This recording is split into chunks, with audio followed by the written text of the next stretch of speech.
Good morning, everybody. Welcome.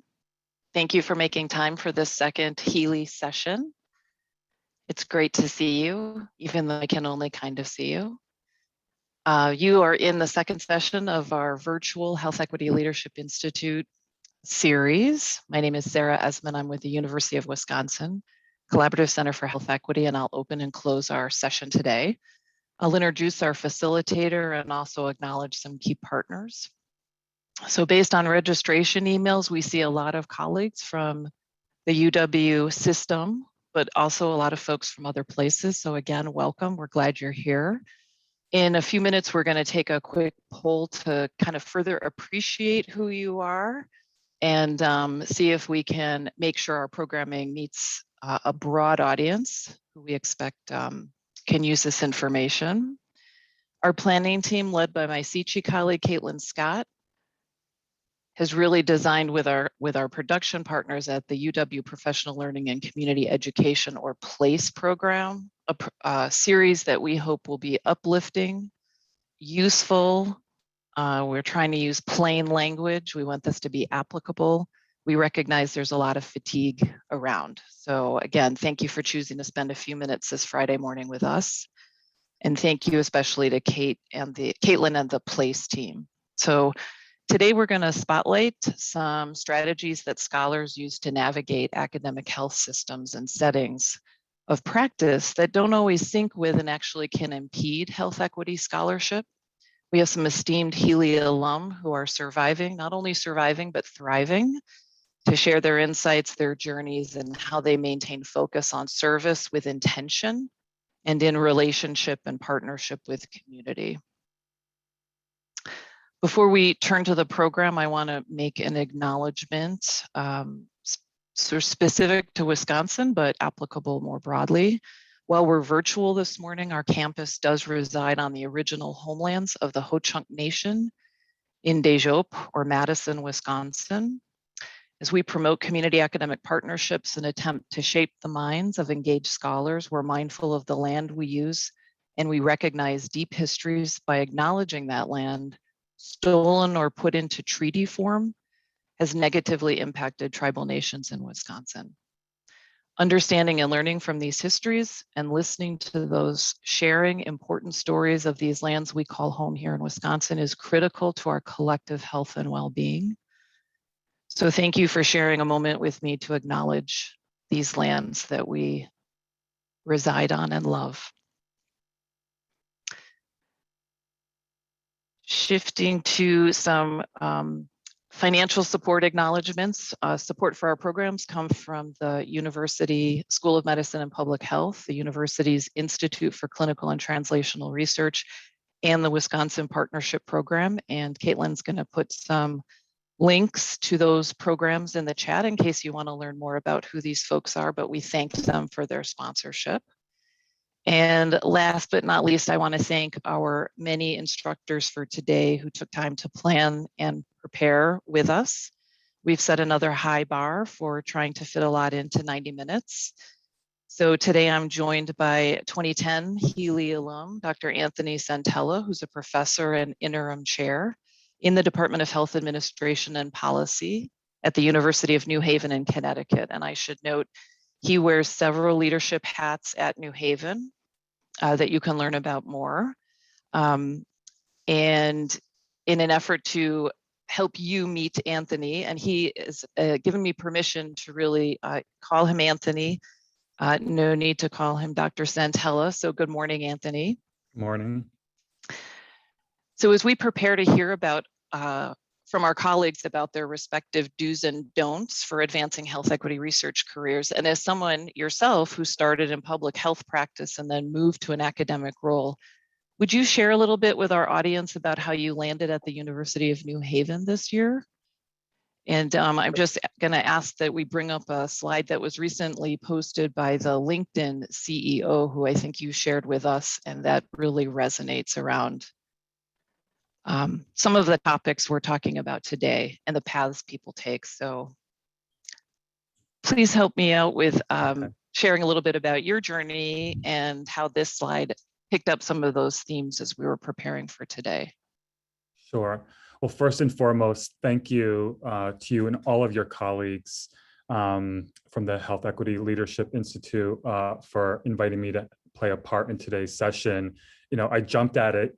Greetings from Delaware, by the way. I'm wrapping up my vacation week, but I felt so strongly about this topic and the need for this kind of professional development opportunity that I didn't have to think twice doing this to help you all out. And I think everyone's in for a real treat with our two speakers hearing their journey. And, so we'll get to introducing them in a moment, but, everyone's journey is a little bit different. And certainly when I was doing my public health training, I went to these very research intensive universities, Emory and Tulane, and what I thought my journey would look like really was modeled after my advisors, the faculty members, and the people who I saw being extremely successful in things that matter to them. And what I learned, not only in my schooling, but also, rolling up my sleeves and kind of hitting the ground running with my first job after my doctoral degree, was that, success can and does look very differently for different people. And so for me, particularly because I was interested in public health practice, I had more practice-oriented degrees with an MPH and DRPH. I thought my job was going to be, I'm going to go work for the CDC, did not like federal government. I'm going to work for a local health department. I went to the largest local health department in the nation, if not the world, the New York City Department of Health, and really enjoyed doing public health work. But I also realized very quickly that I didn't just want to do public health practice. I wanted the flexibility of being an educator, a researcher, an advocate, and a practitioner. And when you work in the government sector, it's very difficult to wear all those hats. And so, fast forward a little bit, doing some adjunct work, I realized that academia could give me the flexibility, should I find the right institution, to wear those hats proudly. And, while I thought, my journey would be what you see on the top part of this screen, it certainly was much more like the bottom of going from federal government to local government to a very teaching intensive university, going overseas to Australia to a very research intensive university.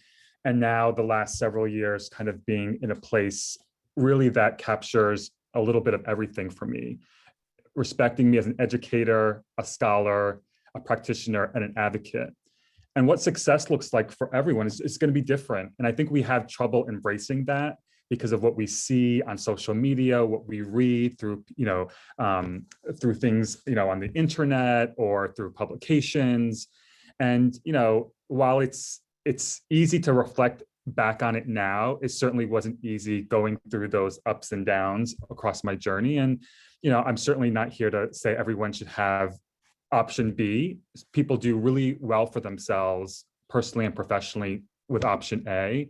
But I just, my 2 cents is to embrace both options and to take your journey wherever it should go. And I know that's much easier said than done, which is why I'm so excited you're going to hear from our 2 esteemed colleagues in a few moments about their do's and don'ts for thriving and succeeding in higher education.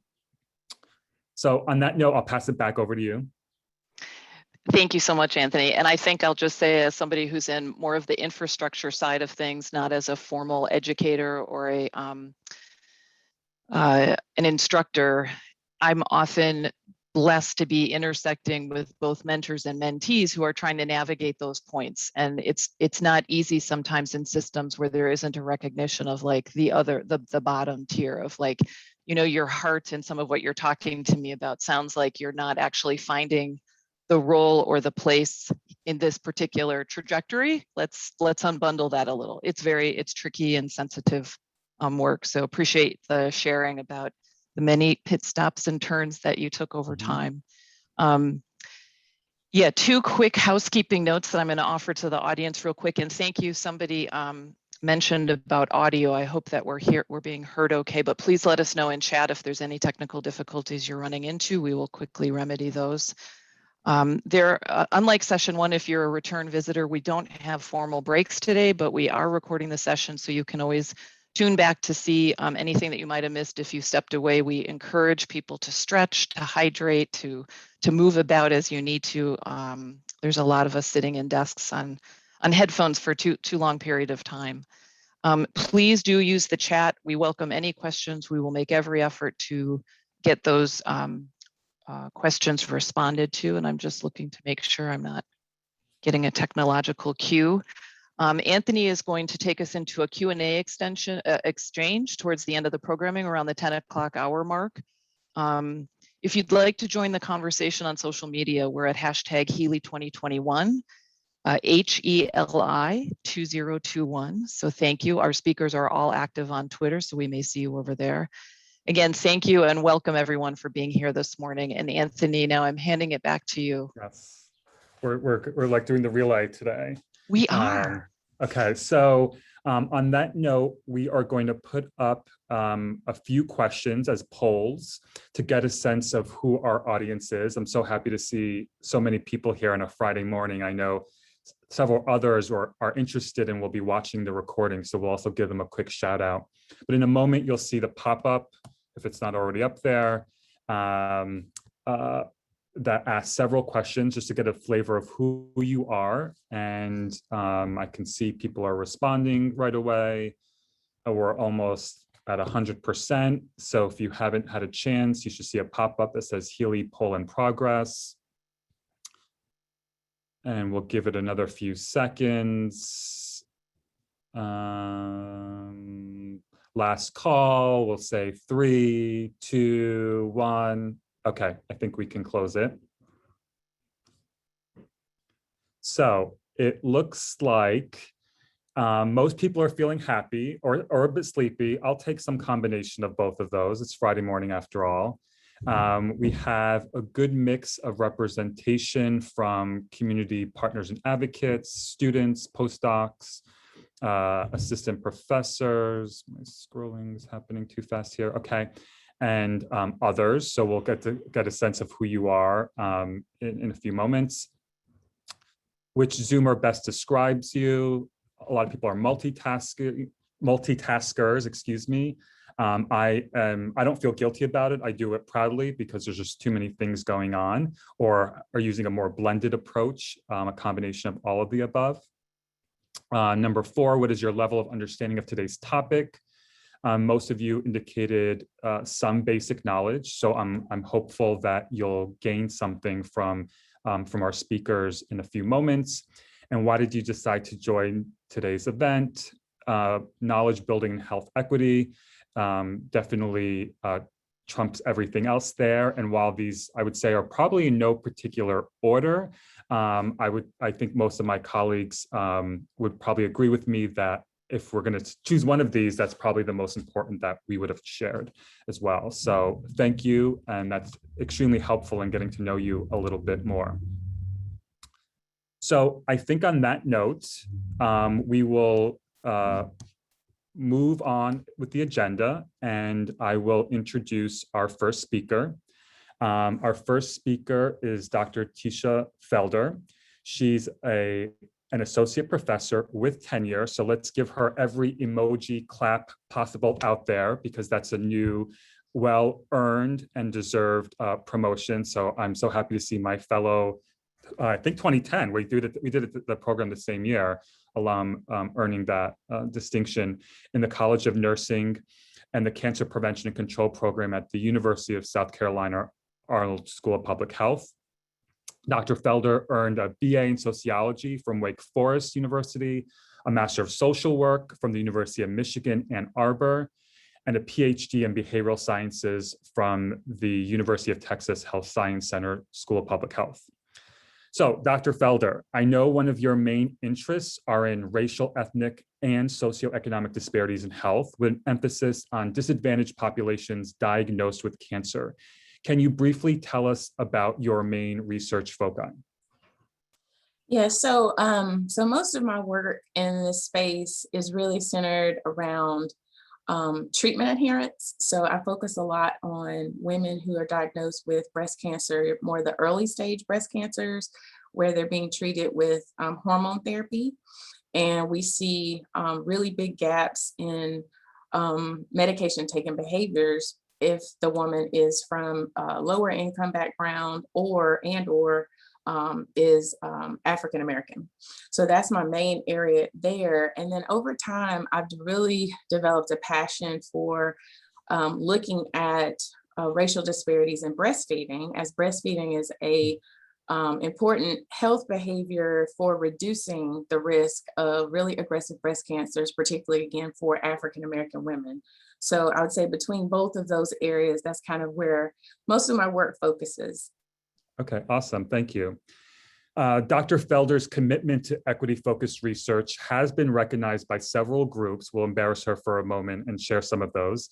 Recently, she was named a 2019 Breakthrough Star at the University of South Carolina and was named one of the 2019 40 Under 40 Leaders in Health from the National Minority Quality Forum in Washington, D.C. So certainly well-deserving of all of her recognition and hard work. Thank you. Hold up. Yo, Dr. Anthony. Dr. Anthony, I'm really happy for you hosting today. And I'm going to let you finish. But Dr. Tisha is one of the few 2% of Black tenured female professors in the country. Back in the day, she was even an esteemed presidential management fellow at the National Cancer Institute. And to reiterate, because this hasn't been brought up yet, she's out here killing the academic game as a wife and mother of 3. She's one of the best of all time. Yes, thank you. I'll gladly take that interruption. I know Tisha's very proud of her family, and juggling work, life, professional, family, and other commitments is something that we should all learn from. So thank you. I'll gladly take that interruption any day. So on that note, I'll pass the baton over to Dr. Felder, and you're in for a real treat. All right, just one moment.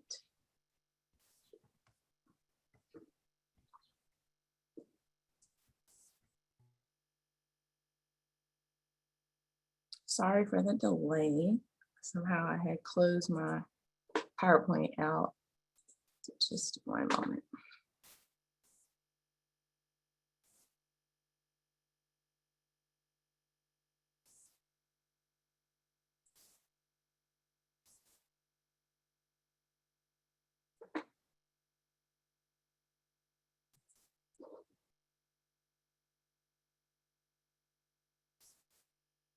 All right, I think I got it.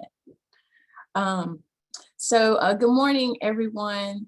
I'm so appreciative of everybody who took the time out to be here again on a Friday morning to hear some insights from myself and Anthony and Charles today on this topic. So I will just keep it moving.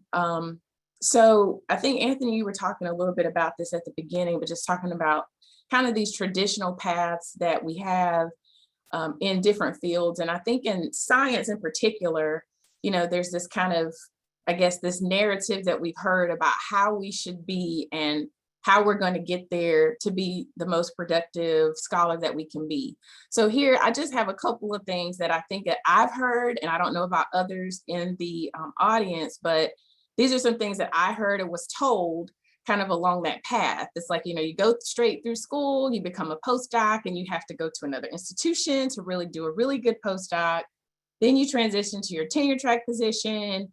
And that's really the only position you should want. I remember being told early in my doctoral studies, like, don't say that you want to be anything other than a tenure track professor. And so you do that, you get your first K, then you get your first R01, then you get tenure, and then after that, you have a baby. You wait until you have tenure to broaden your family. Then after that, you get your second R01, full professor, you retire wherever you like. So that's kind of the narrative, at least that I've heard over time. So my path is a bit non-traditional. Although I did most of my work has been within the academic community, I originally, and as Charles so eloquently interrupted, I did do a presidential management fellowship at the National Cancer Institute right after I finished my Master of Social Work. And at that time, I had no interest at all in going back to school. I was very excited about my job. I loved working at NIH. And to be quite honest, I didn't even really know what NIH was until I got there. And so being there, obviously, I heard so much about racial, ethnic disparities. And at that time, it was still very early. We were just beginning to use that language. There was just beginning to be funding in this area. And it was something that I really felt very passionate about. And as I was in that environment, I got really inspired by many of the other Black women who were program officers who had their PhDs, and they really encouraged me to consider going back to school if it was something that I was interested in. So I did go back after that to get my PhD. So along that path, went straight into the postdoc as kind of per the recommendation. I had my first child in my postdoc, then I had a second child and a third child, all pre-tenure.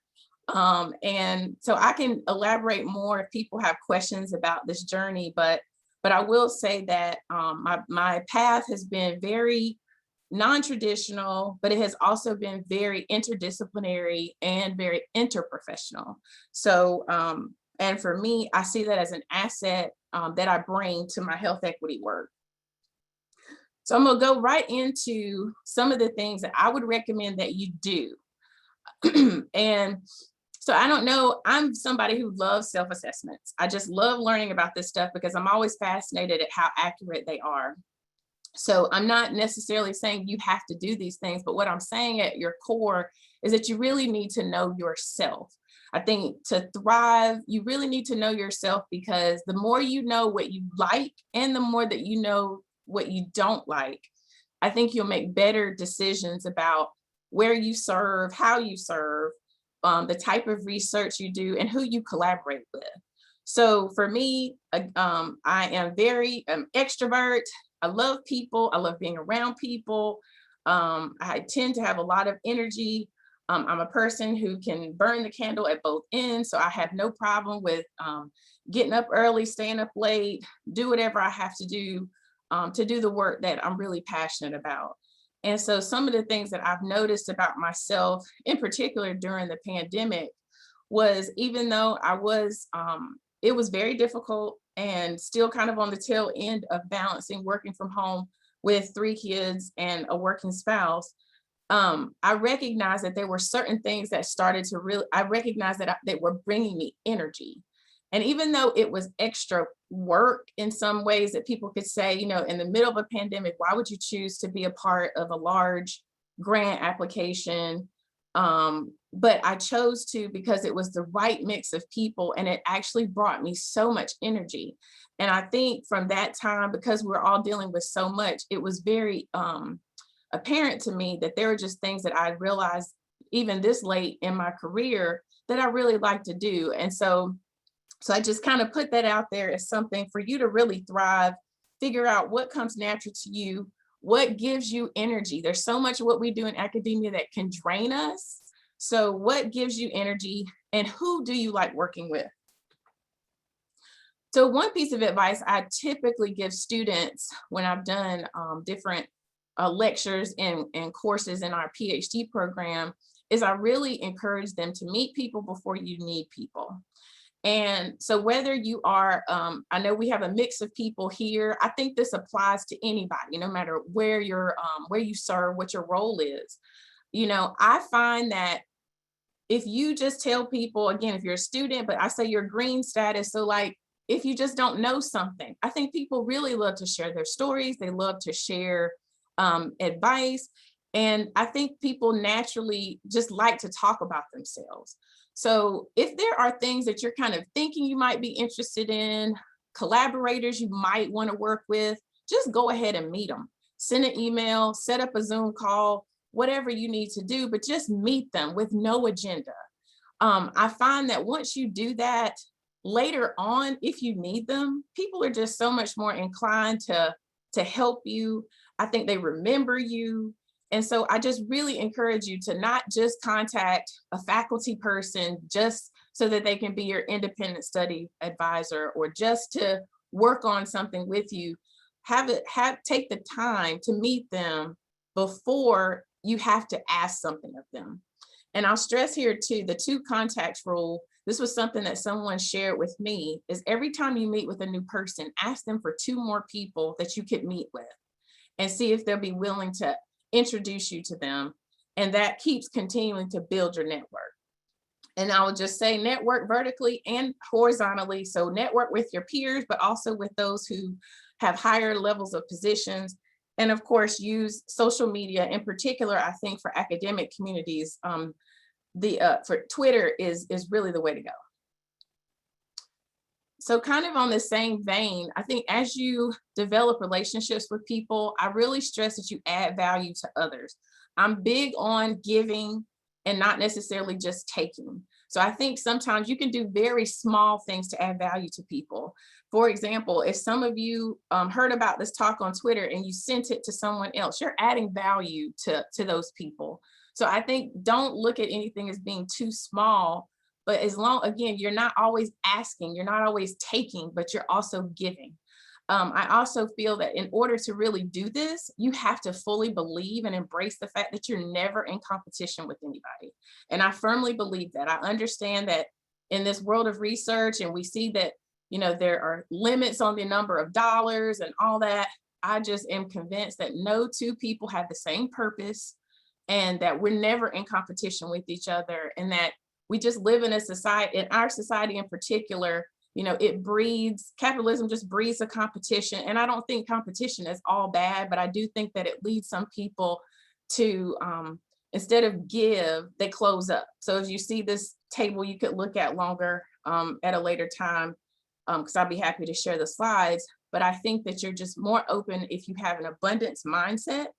And this will lead you to, again, just add value to others, and continue to nurture your relationships, which in the end, I believe they also end up being a blessing to you.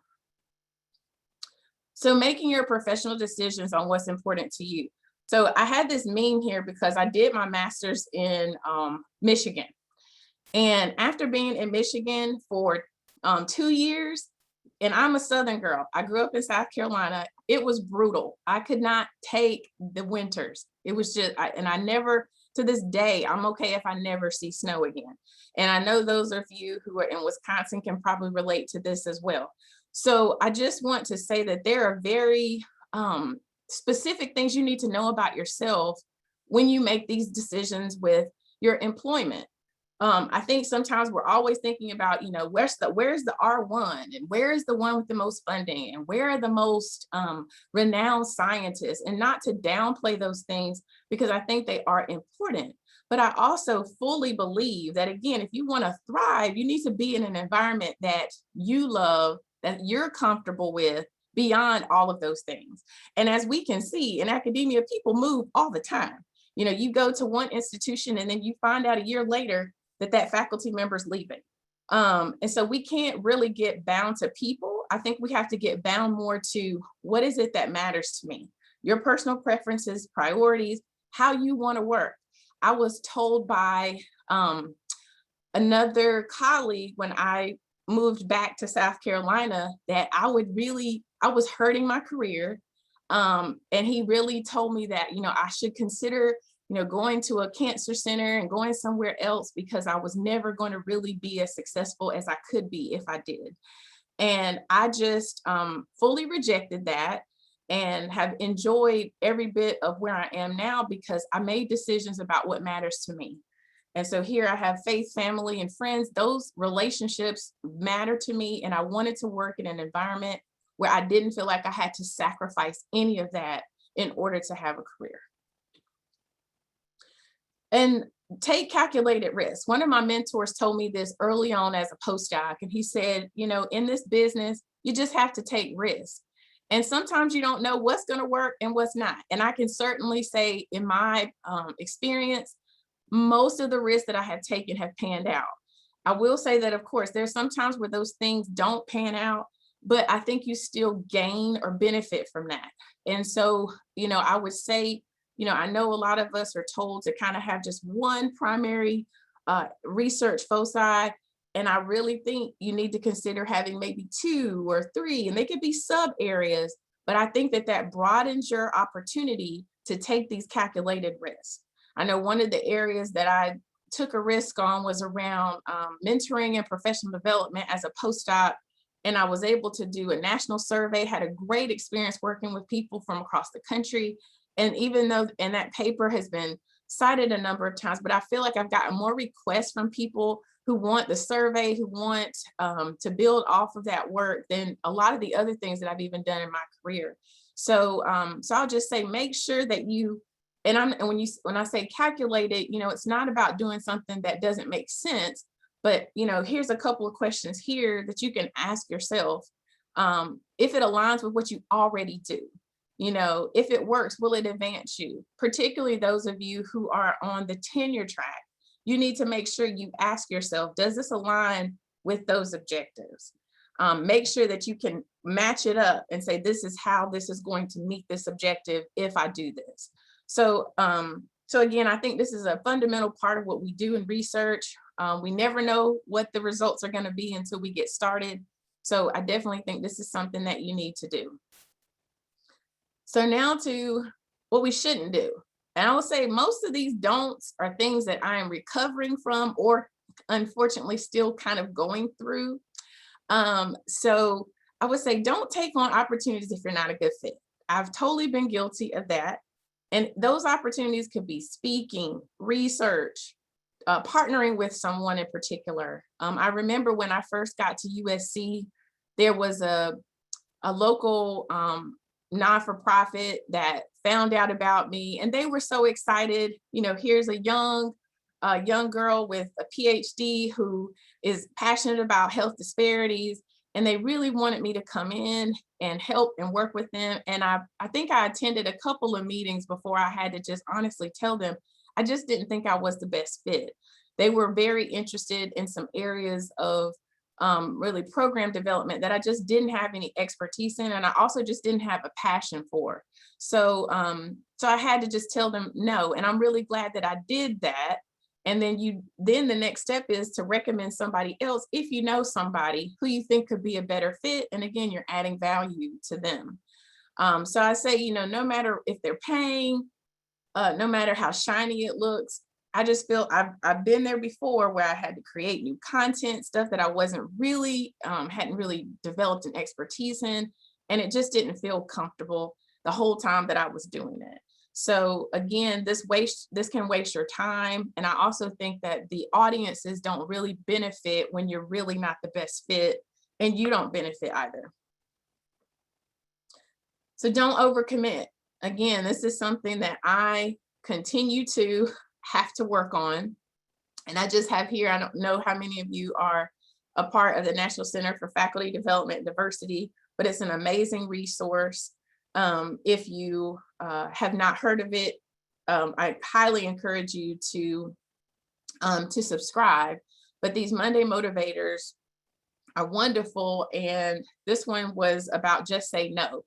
And again, these are some of these areas that all of us can sometimes be guilty of not saying no. And sometimes it's hard. And I think especially for those of us who are committed to health equity, and we don't always get all the same opportunities as others, I think it's really hard sometimes to just say no.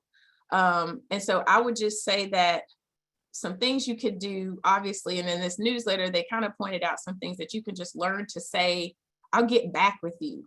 Very simple things like that. I've also have some mentors who volunteered to be a part of my no committee. And so they tell me to tell them when somebody asks me to do something, and then they tell me to say no. So it just helps to have a little bit of reinforcement.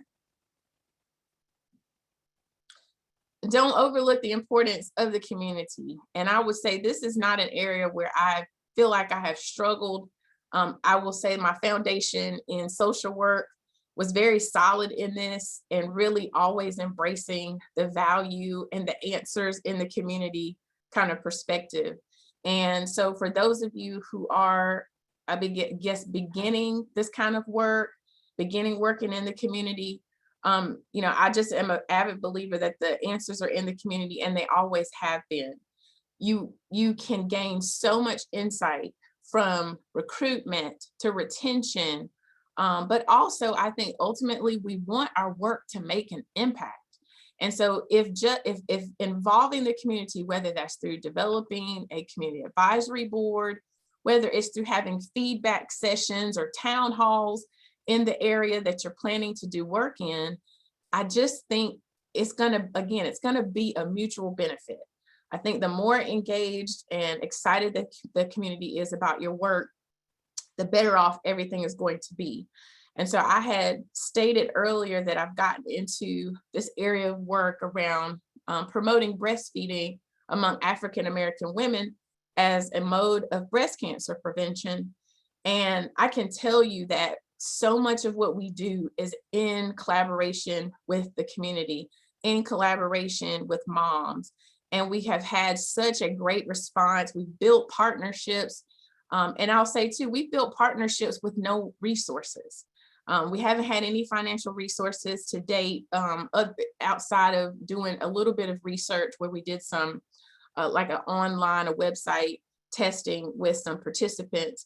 But outside of that, we haven't had any financial resources to build these relationships. And we've been maintaining these relationships for probably about almost 5 years now.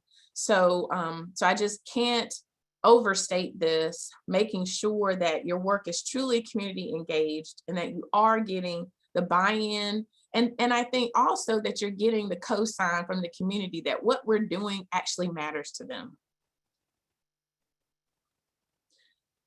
Obviously, don't try to do everything by yourself. Again, I'm fully guilty of that. I will say as well, I've had I call it my eternal K, because I'm in the process of getting a second extension at this point. And obviously COVID, kind of threw a wrench into doing that work. But I will say during my K, it has felt very isolating. And I think on top of that, you realize that there really aren't a lot of resources to engage kind of a team. And so you have to figure out ways to do work, but to also try not to do it all by yourself. And I am notorious for trying to figure out everything on my own, feeling like I'm going to bother somebody if I ask, but I have realized over time that, again, it's very stressful. It wastes tons of time when you could just easily ask somebody for their perspective or their insight.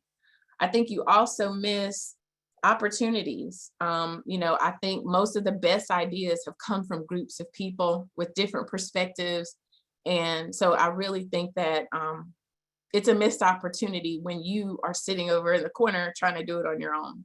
I will say for those of us who are typically underrepresented in the academic field, I think sometimes some of this can actually come from just being the only, feeling like you have to be on, feeling like you have to be twice as good, some of those things that we've heard. And so I think we all have to take that time to figure out what is my apprehension and just rise above it. I think I've realized so much of our lives are really about acknowledging whatever we're feeling, whatever those emotions are, naming them and moving on and moving past them. So my last one is to not to forget to rest. So one of the students I was serving as her dissertation committee member, she did a fascinating dissertation that focused on the relationship between these concepts of rest and physical activity in African-American women. And some of the core findings that she had is that rest is differentiated from sleep, that rest and relaxation are somewhat similar, but she also talked about how culture and society influence kind of how we frame what those practices are. And so all of us are, again, we're very different. As I said from the beginning, know yourself. What does it take for you to recharge? I speak for every academic mama that's out there that's tired. I am still recovering from the pandemic and still kind of in the pandemic because we still have children at home that didn't have camp options, didn't have childcare options.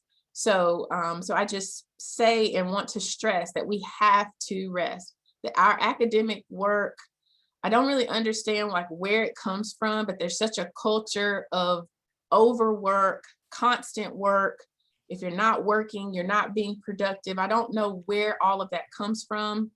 It's very deadline driven. And so there always seems to be pressure to do. But I want to stress that we do have to rest. We do have to refresh ourselves. So whether that means going to the beach, get a massage. For me, sometimes it's just watching and I love SVU, Law and Order, and it's just watching a marathon. You know, whatever that is for you, you need to do it. And I will have to give I have to give Charles some credit here, because I recently did go on a vacation, much needed vacation, and he held me to that and made sure that I wasn't responding to emails, even as we were planning this webinar, and made sure that I wasn't responding, and actually told me that if I did respond, he was going to text my husband. So you also do have to have those people in your corner who help you to stick to this. Again, especially for those of you who are on the tenure track, you may feel like you can't stop sometimes, but I just want you to know it's not true. And you work better after you have refreshed yourself in some capacity. So I hope I'm good on time. I was trying to go fast. I hope I didn't go too fast, but I will just close by saying, I'm happy to, entertain any questions around what I presented, but also for those of you who are in the room, if there isn't something that I specifically presented, but you still have a question about it, I'm happy to entertain that as well. Awesome. Thank you, Dr. Felder.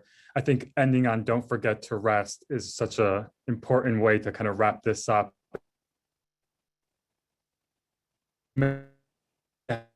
As Law and Order, I think probably a lot of us love that show too. We have time for maybe just one or two quick questions before we move on to our second speaker. One thing that I was curious about, I'm not sure if others agree or wanted to hear a little more about this, is one of your, you made a comment about, how you are and your negotiables are. Can you just briefly elaborate on the non-negotiables and what you mean by that and how you figured that out? So as I was saying before, you need to know yourself. And for me, my personal values guide my professional decisions. So I don't wait till I have an opportunity to make those decisions. So I feel like, again, I can be summarized in faith, family, and friends.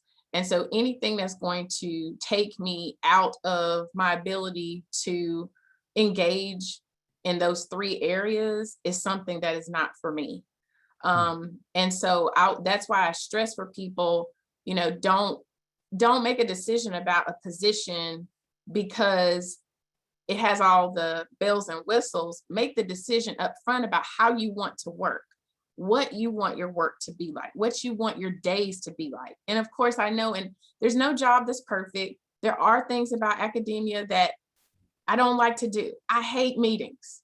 I hate them, but you can't avoid them. I wish they were more efficient. I would, all those things, but there's some things you have to do, but the things that I get to choose to do particularly are my research, and I get to choose who I work with, and I think those are things that I think we sometimes take for granted. It's like we have a lot of autonomy in the work that we do.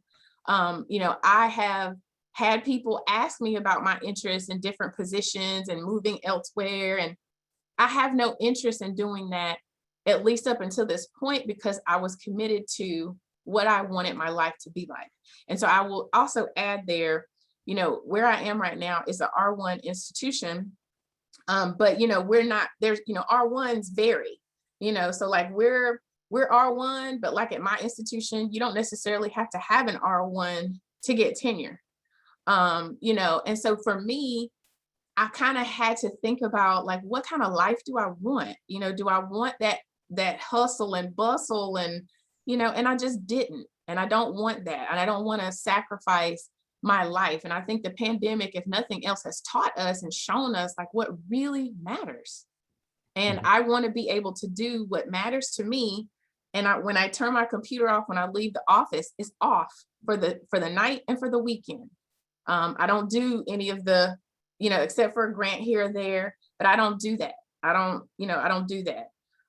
So for me, that's why I'm very big on, you need to know yourself before you make these decisions so that you don't fall into the traps of just doing it because it's recommended or it's the most prestigious, all those kinds of things. Okay, well, thank you for elaborating. And I can just see, sifting through the comments, that your words really resonate with our audience. And we can take a look at those as kind of things are moving on. I see a question pop in. We're going to hold that for now, just because we want to make sure we have time, but we'll have time at the end to come back to questions. So we see your comments and we'll come back to them.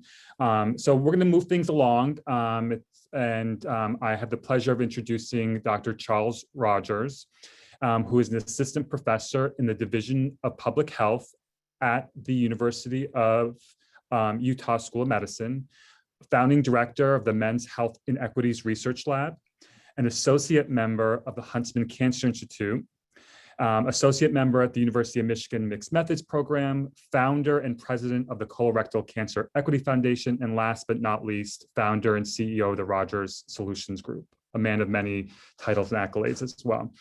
Dr. Rogers earned a BS in Applied Math with an accounting minor from North Carolina State University, a Master of Science in Applied Statistics from Kennesaw State University, a PhD in Health Education from Texas A&M, an MPH in Public Health Administration and Policy from the University of Minnesota, Twin Cities, and completed a postdoc also at the University of Minnesota in cancer-related health disparities and community-based participatory research. So Dr. Rogers, last spring, you started the Colorectal Cancer Equity Foundation, which focuses on removing obstacles to colorectal cancer equity among African-American men and other underrepresented populations by increasing awareness of colorectal cancer. Can you briefly share with us about this research agenda and passion? Yes, awesome. Good morning. Thanks so much for having me, Dr. Anthony. So for me as a Black male, I have a 47% higher chance of dying from colorectal cancer or CRC than a white male. And so that's just one example of an unacceptable reality that to me, I feel is my priority in terms of making a difference with that. With Black men, we've had the highest chances of getting and dying from CRC for over 25 years. And the issues in terms of disparities don't stop there. So as some people may be aware, CRC has really been on the rise among young people well under age 50 since the mid-90s. So I'm here to do what I can to make a difference. Awesome, thanks for sharing that. And like Dr. Felder, Dr. Rogers has also been acknowledged for his leadership and research excellence by being named a 100 most influential Black alumni at North Carolina State University, and as a 40 under 40 leader in minority health for 2021 by the National Minority Quality Forum. So again, Hold on. I have something else to say. So since he interrupted you about me, I'm going to also interrupt. And I want to add some additional context to my brother from another mother, Charles Rogers. So I met Charles, I'm scared to even say how long ago it was. He was in his doctoral program, and out of the blue, I get this email from him asking me about, I think it was the Aetna Foundation, Academy Health had a disparities focus program. And I didn't know him from anybody. And he emails me and he had seen that I was in the program. He just wanted to connect, ask me about it, application, all that stuff. And the same passion and tenacity and go-get-itness, if I can make up a word, that he had then, he has now. And I really admire him. And I will say too, I also like to take credit for him because he was thinking about not coming to the academy. And I just kept telling him, we need you. We need you. You're too close. We need you. Give it a shot. Give it a try. And I'm so grateful that he listened to me, and he is killing it in everything that he's doing. He puts all of his passion, all of his focus, and he is his authentic self everywhere he goes. So you guys are in for a treat to hear from him as he also presents some do's and don'ts. Yeah, Awesome. Thanks, Dr. Felder. And I guess he did one of your dues that you just mentioned a few minutes ago. So what better way to kind of pass on the torch? So Dr. Rogers, it's all yours. Awesome. Awesome. Thank you so much for making me blush. I'm not as light skinned as some people, so you can't see my blushing. But thank you all so much for being here today.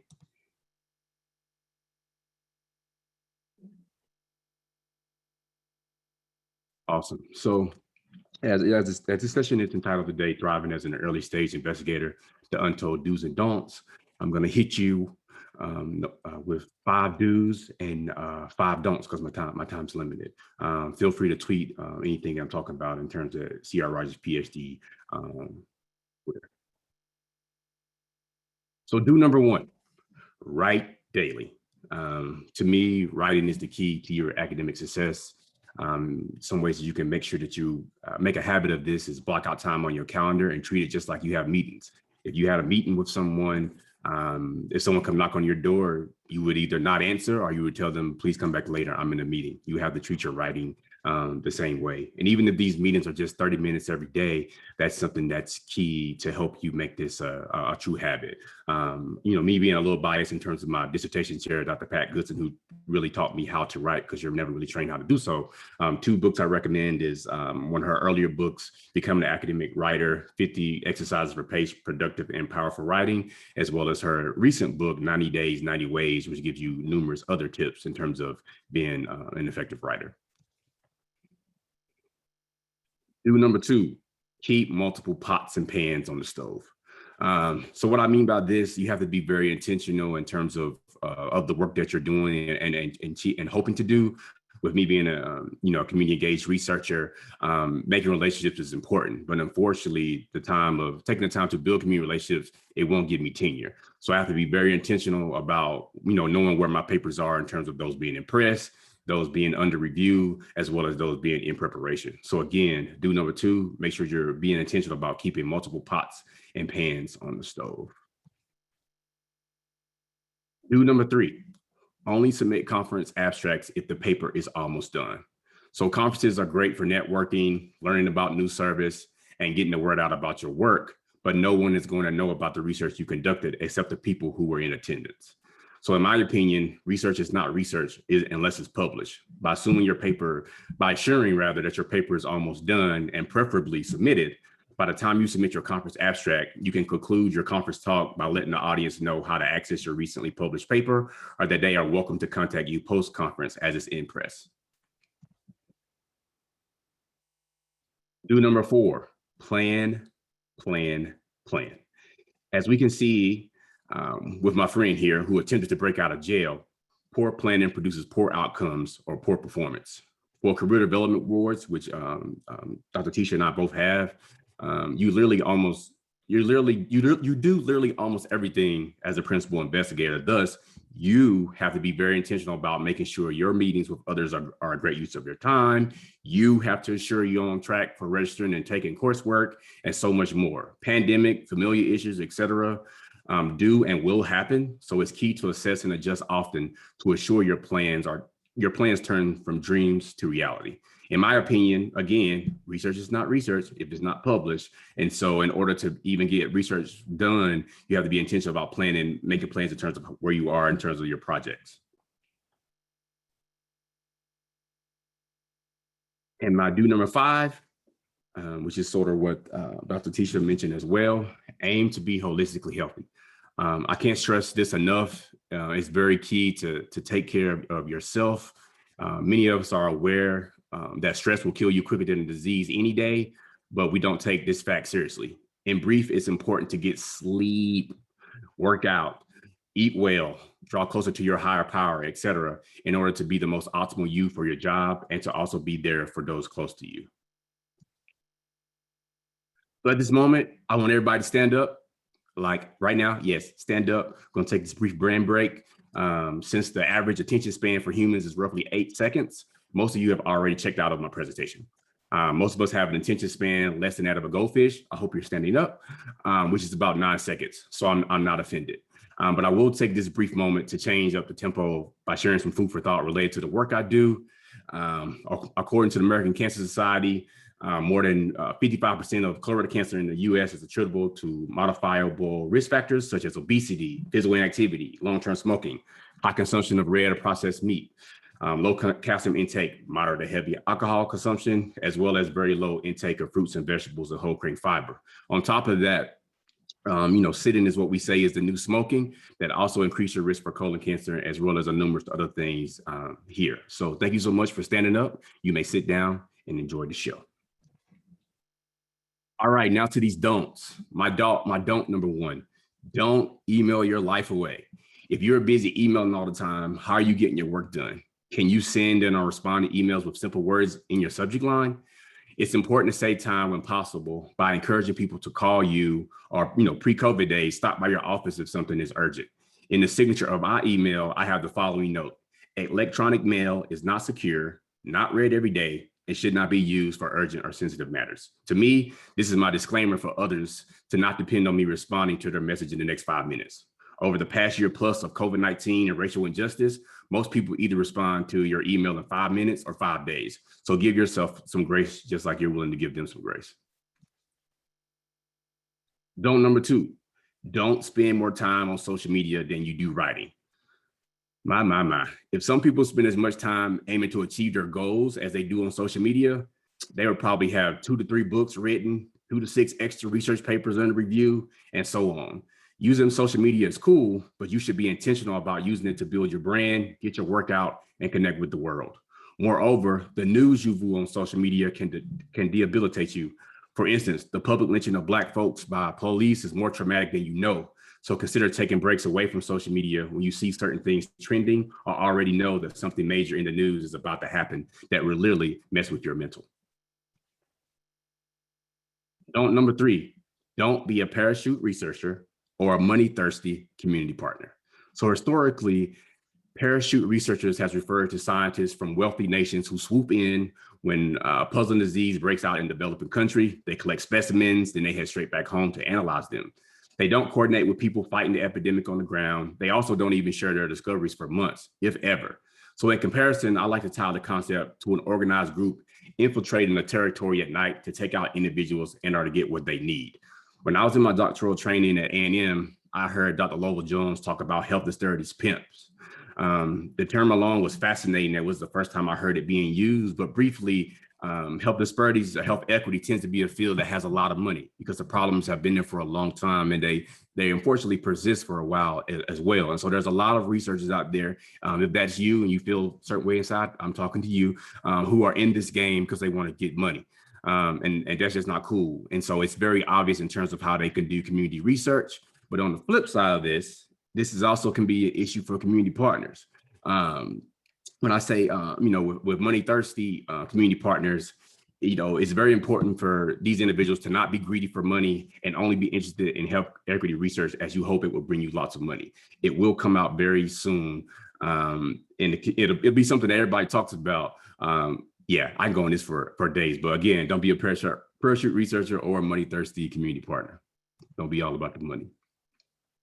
Number 4, don't forget to create memos of understanding or MOUs in writing. To help you not do number 3, number 4 could potentially help. Don't forget to create memos of understanding, again, AKA MOUs with your collaborators about expected deliverables, funding, etc. I personally do such via email as well as via a printed document that I typically hand deliver to community partners locally or snail mail to those who are not local. This helps prevent fires in the forest of your relationships down the road. As Smokey Bear says, only you can prevent forest fires. And last but not least, number 5, don't put work before life. If you're hearing some things being repeated by me that Dr. Felder recently mentioned, then that means it's probably important. I too always like to remind individuals that, yeah, your job is important, but if you were to drop dead today, you would more than likely be replaced by your job in the very near future. Work will always be there. It's just key for you to learn how to work smart instead of hard. So the other parts of your life don't suffer. Don't be busy, my friends, be productive. Moreover, it's important to learn how to put up boundaries in your schedule to help you not put work before life or consider getting an accountability partner. If anything today resonate with you and you're interested in going from good to great in your sphere of influence, feel free to follow up with me via the contact us or envelope icon at rogersolutiongroup.com. Thanks so much. Awesome. Thank you, Dr. Rogers. Before we move on to questions from our audience, I thought I would just ask a quick follow-up question, particularly as it relates to the practice of writing every day. Can you just maybe describe a little bit how you do that and plan that and block that out? You know, it's something that many of us have heard over and over. Many of us don't do it, or we have good intentions of doing it and then get distracted by the things that you told us to avoid, like social media or other kinds of things that waste our time. So can you just share a little bit about how you do that and keep it up, actually? Yeah, so I go in ebbs and flows in terms of the principles provided by Carrie Ann Rockmore in terms of like a Friday or Sunday planning meeting. So sometimes I'll say, oh, okay, every Friday for an hour, I'm going to plan out my next week. Writing is always number one, and I'm actually putting on my calendar times that I'm going to write and what I'm going to do for writing towards those times. That's a good habit if you can maintain it, but if not, you at least need to have the time blocked off. And so, you know, by having it blocked off, you're going to commit to taking time to write. Some other things you can do is focus on writing, not editing, because that can slow you down. Sometimes you may need to just brain dump, and that could look like either just writing with a timer and not let yourself stop writing, whether it be traditional with a pen or pencil or just typing. So these are a few things that can help you develop a strong writing habit, because to me, writing is just like anything else that you want to, strengthen, whether it be like if you like I'm into lifting weights, like I'm not going to come to the gym and haven't lifted in a long time and just start squatting 400 pounds. I might need to squat my body weight, which is half of that, a little bit more than half of that, but you know what I'm saying. And, that's just some insight that's hopefully helpful for those on the webinar today. Awesome, thank you. I was going to ask a second question about MOUs, but I saw Caitlin put a link to some sample MOUs. So I would encourage those of you that are interested in developing that practice. You can check out that link or follow up with Dr. Rogers offline. We had a few questions roll in earlier, so I want to make sure in our remaining time we get to those. And of course, any other questions or comments anyone here wants to contribute. And, I think this was directed after Dr. Felder's presentation, but either of you can jump in here. How do you maintain community relationships without resources or with scarce resources? So again, as I was saying earlier, the work that we're doing in breastfeeding, we have a group called Mocha Mama's Milk. And to date, we had one grant that was $2,500. So that was kind of the foundation. And you heard me right, just $2,500. And then the second grant was for $10,000, but the bulk of that amount went to developing a website and keeping it hosted and all those things. And it was really just a first phase website that was just optimized for the phone. So it really wasn't an app, but we were trying to kind of just get the look and feel of that and see what content the moms were interested in. So I will say we recently applied for a really large grant that would have given us about $400K, and unfortunately we did not get awarded. And so we are now just determined that we're just going to start doing the work. And so I balance this with some of the points that, Charles has shared about, when you are in that balance, especially for tenure track folks, the partnerships they literally don't count. Unfortunately, I hope our academic institutions get to a point where they recognize the value of that and tenure and promotion. But I also feel strongly that, there are some funding opportunities. So I know one thing we're thinking about is PCORI. Well, PCORI is very big on making sure you have a relationship before you get the grant funding, unlike many other grant funders. So we're going to start small. We're going to start small and just host monthly breastfeeding support groups for our moms virtually. We have some partners who are willing to help coordinate it. So I answer that. I know I'm being kind of long-winded, but I just say we're trying to find something we can manage, and we're partnering with other partners who don't have the resources to do this. So we're all kind of benefiting. They're going to have a service that they can recommend their moms go to versus, and now the moms will have something that they can go to. So it really benefits everybody. So we can't do everything, but we're determined that we're not going to keep waiting on money to make these partnerships and to provide the support that people need. And I'm just a firm believer. Again, I have, as I presented before, an abundance mindset. And I just believe, you know, in the whole principle of sowing and reaping. And I also believe that sometimes you sow in one place. I know my pastor teaches this all the time. You sow in one place, but you don't always reap in the same place. So I just am I fundamentally just believe that when you give, it's going to come back. And I will say at the same time, now I do have tenure, so I'm not under the same levels of pressure as well. So I think the timing of it matters too. Awesome. Dr. Rogers, I'll see if you want to share some insight about maintaining community partnerships, especially with limited or scarce resources. Yeah, to me, it's pretty simple. You have to make the community a priority. So, for example, my case study partners with barbershops in order to eliminate disparities in collaborative cancer among Black men in Minnesota, Utah, and Ohio. And so, you know, before I even came to Utah, I was doing great community work in Minnesota, and I knew that I still wanted to do work there. And so I negotiated startup funds such that I could travel to Utah, to Minnesota when I wanted to. So there was times where stuff was, you know, the process for research is a long time, like writing it, collecting data, analyzing it. And so there was a time where it was like quiet, where I intentionally went to Minnesota in August. I told the barbers, like, okay, I'm coming in, looking forward to connect with you all. Let me know what works best for you on a Monday, because that's usually when you're off. And I'm gonna have breakfast with you or lunch based on what's best for your schedule. Some people are early people, so they came for breakfast, and other people came for lunch. And we sat down. I came to the table as Charles in like Jordans and regular clothes. And, you know, we just had a good time at each one of those opportunities. And I just talked about where we were in the process. So I think it's very important to make sure you're intentional about investing in people versus, like Dr. Felder mentioned earlier, just showing up when you need people.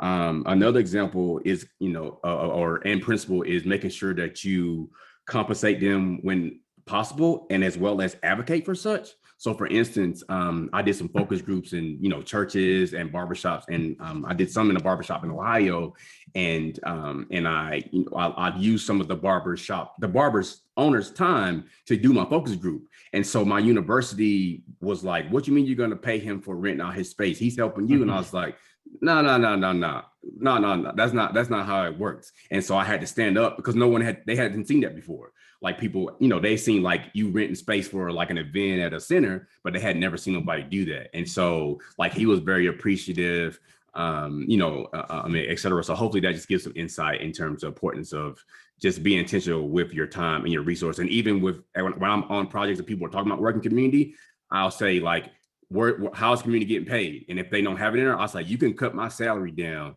to make sure we can have incentives for the participants or funds for the community, because like they should be getting paid just like we're getting paid. Right, that's a good note to end that question on.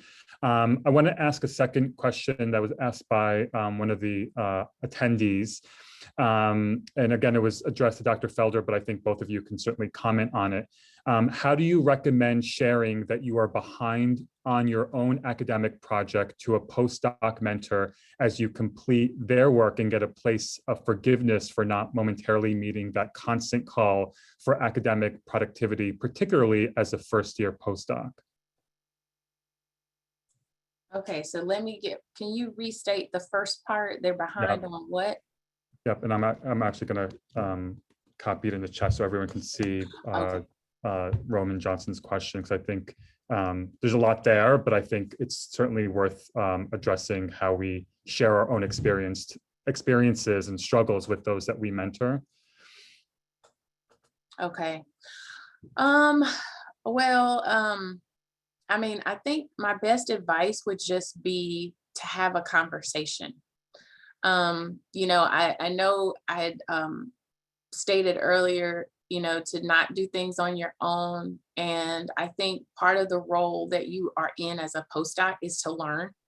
And so part of that, I think, is learning to have conversations with your mentor. And, you know, and I'm not really sure exactly what you feel you're behind on, but I think you could work with that mentor and just say, here, lay it all out on the table. Here's what you expect from me. Here is what I, you know, feel an obligation to do. Can you help me figure out how to get all of these things done? Mhm. You know, because I would say the worst thing for you to do is to try to do both and not talk about it with your mentor. And I think sometimes, I know for me as a postdoc, the postdoc was the hardest part of my life. I was the most stressed out the entire time. It's such a weird time in an academic experience. It was for me anyway. And I really feel like I went into it with this mindset that I was supposed to know everything and I was supposed to know how to do everything. And now that I'm on the other side, I look back and say, why did I think that? Like, I don't know, again, where that came from, but you aren't expected to know everything. And the purpose of a postdoc is to get more writing experience, is to get more collaboration experience, is to get more grant, all of these things. So I think you just need to lay it out on the table, set up a time that works for both of you, take them to lunch, whatever, you know, but just have a direct conversation about it and let them help you craft a timeline that will work for both of you. Awesome, thank you. And I think we have another question I'm going to direct to Dr. Rogers. Have you had any success with getting Black-owned or underrepresented vendors activated in the university system? Yes, I have. And just like, as I mentioned earlier, I think it's important to advocate for them, for one, but two, I think you also need to give the community members a heads up on the process.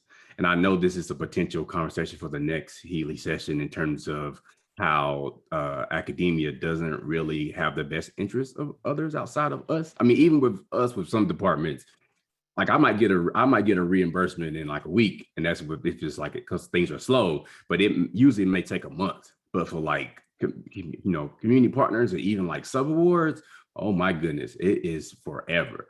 And so being transparent with that and being even intentional with that in terms of your planning for your projects is very key in terms of like, okay, say I got a project just for a year, I need to buffer in time to make sure that I do what's needed on my side to make sure that this organization I'm partnering with can be up and running and still be getting paid versus like, okay, I never stop getting paid. Let me just start. I got the money, even though we don't see it yet. Let's go ahead and start the project. I just think you have to be very intentional, but in brief, yes, I have had that. But again, it's because I've advocated to make sure that they have been funded. I mean, you know, funded correctly. Right. I have one last question. I'm not sure if others are curious about this, and I don't want to put either of you on the spot, but I'm going to ask it anyway. Which of the don'ts on your list do you struggle with the most? Because, you know, I certainly can like, I have all these things going through my head through your do's and don'ts about my own good and bad things that I do professionally. So I'm just curious, like, which ones you find the hardest to kind of really say, you know, I got to refocus, re-energize my energy and efforts here? I can definitely say overcommitting. That is the hardest one for me. I think I don't pause long enough to calculate how much time things are going to take. I get excited at the idea and don't always stop. Now, there are times where I do, but I would say that's an area that I'm still growing in, because I can say, like, I love working with students. Absolutely love it. And right now, I think over this past year, I've been mentoring like 8 students, way too many students, given all that I have going on. And I tend to also just get excited when students care or are interested in research at all, because I know when I reflect on my own experience, when I was a student, I didn't really know much about research and I didn't really care about it. And so when I got into a presidential management fellowship program, learned about it, I was fascinated. Also a first gen student. So I didn't even know to look for these opportunities when I was in undergrad. And so, I just, anytime I see a young, especially undergrads, or even, graduate students who just want to get more experience, I just latch on so fast. So I'm trying to do better with that. I engaged with a consultant at one time who she has a lab and she has lots of students. And so I took some time to meet with her to actually learn how she manages her students. So to kind of help me on this whole overcommitting thing. And so some of the advice she gave me was, having group meetings with your students. So not feeling like you have to meet with each of them individually so that they can connect and learn from each other. She advised me to create a lab manual and gave me some templates of how to do that. So I did that. So I think those are some of the strategies that I've been trying to use to kind of balance the overcommitting, because having the manual, you can send it out to people before you have to take time to meet. Are they a good fit? All those kinds of things. But yeah, I love research and I love students who want to learn. And so I think that's probably the biggest area for me. Okay. Dr. Rogers? Yeah, for me, I'll go with my number one is don't email your life away. So I don't necessarily email my life away, but I don't turn my email off. So, I'm really big on, vacationing and resting, as mentioned earlier. And so one example I can most recently think about is like I was off my birthday in March. I traveled safely to be somewhere privately because of COVID. And I get this email saying like, we have a revise and resubmit for a special issue. I'm like, awesome, so exciting. And I'm like, oh, it's about a month. I can write, I can respond to this revise and resubmit. And they said, we need your response in a week because we're trying to get this out in in May or something. And I was like, trying to be a better at the don't email your life away. I said, okay, can I get at least 2 weeks? Because I know that they'll give me some time to get it done. And they said yes. So I was like, awesome, let me try to log off. Don't need to be on email anyway, but I still was. And then like the same day, within like 2 hours, it was like, of course, Dr. Rogers, we're going to need you to do this by next Monday because of the deadline. And so I literally had to like break my vacation and have some of my students, which helped me out in terms of getting it done. But I did try to make sure that I recoup those hours on the back end afterwards and said like, okay, I still need to make sure I take these 2 hours or so that I use for this revise and resubmit to spend time with my family as well as myself. Awesome, thank you. And I see a few questions trickling in, and I think we have about maybe 5-ish minutes before we kind of move to the closing part of our program. So we'll take these last two. Could you share some tips on grant seeking for junior faculty? I think particularly those that are not in these research intensive universities that still aspire to to seek and get external funding. Yeah, I'll chime in on this first. So I like to always say that grants will make you famous for a day, but papers will make you famous for a lifetime. So don't get caught up in the hype that like, oh, it's like I get these grants and I'm going to be big time Hollywood. It's not that easy to get grants. So basically how you get grants is, say me and Tisha are working on a grant. And so I have some studies, Tisha's has some studies. So Charles and colleagues found this, Tisha and her colleagues found this, Charles and Tisha together found this, and they say, because they've done this work, that XYZ needs to be done. And reviewers say, oh, these people have been working, they have preliminary data, they actually have worked together, they sound like they know what they're talking about. I think I'm going to give them some money. Like that's how you get grants in terms of when your specific aim page can be mostly about you and your team and your collaborators. So again, do not get caught up in the hype of writing grants. You need to focus on first getting the papers because the papers will help you get the grants. That's great advice. And I will just add that I think especially if individuals are in environments where it may be more teaching focused or whatnot, you may not have the level of time that someone else may have in a different institution where they're not teaching, maybe more than one course a year, 2 courses a year. I would just say a lot of times, I mean, depending on the university, I think a lot of universities tend to have small pots of money, and don't be discouraged by small grants. As I said, the first grant that we got was $2,500. Every bit of it went to participants, transcription of interviews, all that. We didn't get paid, but we wanted to do the work, and it was foundational. And so it was foundational to us doing the next grant. So I think to everything that Charles is saying, the publications need to precede the grants, but also once you get the grants, you need to publish so that you can get more grants. And that's, if nothing else, is like what they call it the Matthew effect. It's like, if you have money, you get money. And so I think that's one of the biggest things about grants, is that once you have some money, you demonstrate that you know how to be productive with that money, no matter how much it is. People are more inclined to give you more money because you've shown that you're a good steward of your resources. So I just say, do not be discouraged by small pots of money. I have one of my mentors, she's like the queen of, initially had so many different pots of small money. And now she's like, she has PCORI grant, she has 2 R01s, and it all started from just piecing together small pots of money. So I just say, don't try to go straight to NIH. Don't feel like you have to do that. You can start small and build that foundation and get those publications so that you have the data necessary to demonstrate that you can do the work. Awesome, thank you. And there was one last question. Do you have any suggestions on where to find a lab manual template? Oh, you already answered that in the chat. See, I'm slower than my reading. My brain and reading are not aligned this morning.